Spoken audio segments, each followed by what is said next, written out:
বাঙালির রসনায় এখন ইলিশ থাকছেই। ভরা মৌসুমে ইলিশ বিকোচ্ছে প্রচুর। নদী বা সাগর থেকে আসা ইলিশ বাজার ঘুরে গিয়ে পড়ছে আপনার পাতে।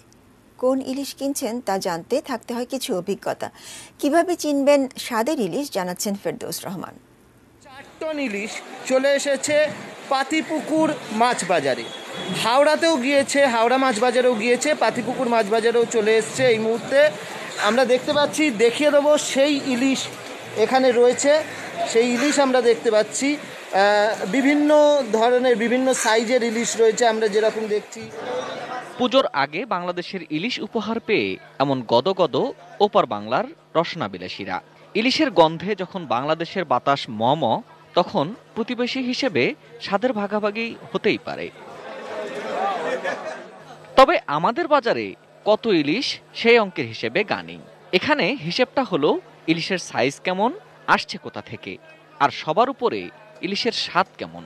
আর একটু সূক্ষ্ম করে বললে ইলিশটা পদ্মার না মেঘনার, নদী না সমুদ্রের, তা নিয়েও আলোচনা তর্ক। নদী বা সমুদ্রের ইলিশে কিছু সূক্ষ্ম পার্থক্য আছে। একেবারে জহুরির চোখ ছাড়া এসব বের করে আনা কঠিন। নদীর ইলিশের আকার কিছুটা টর্পেডোর মতো, এর ঘাড় মোটা, রং উজ্জ্বল এবং রূপালী।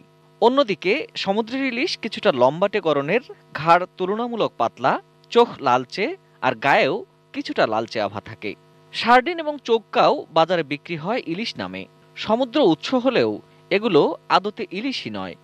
যত মিঠা পানির মাছ তত টেস্ট বেশি, এবং সেটা হলো চকচকে এবং একটু এটা রূপালী, এবং এটা টর্পেডোর মতো। সমুদ্র থেকে যেসব মাছ ধরা হয় সেগুলো একটু লম্বাটে হয়, একটু গ্রেইশ থাকে সমুদ্রে থাকা অবস্থায়, এবং কিন্তু নদীতে অর্থাৎ পদ্মায় যে ইলিশগুলো পাওয়া যায় সেগুলো একটু লম্বাটে হয় কিন্তু একটু উজ্জ্বল থাকে।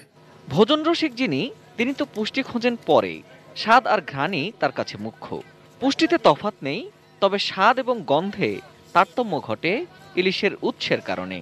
যখন একটা যদি জাটকা মাছ আপনি খান তখন কিন্তু টেস্ট পাবেন না।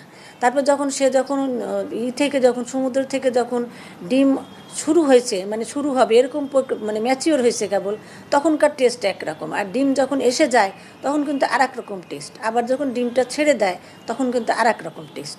তো সবচেয়ে বেশি টেস্ট হচ্ছে যখন সে ডিম আসার আগে। তাই বলে সমুদ্রের ইলিশ যে একেবারে স্বাধীন তা কিন্তু নয়।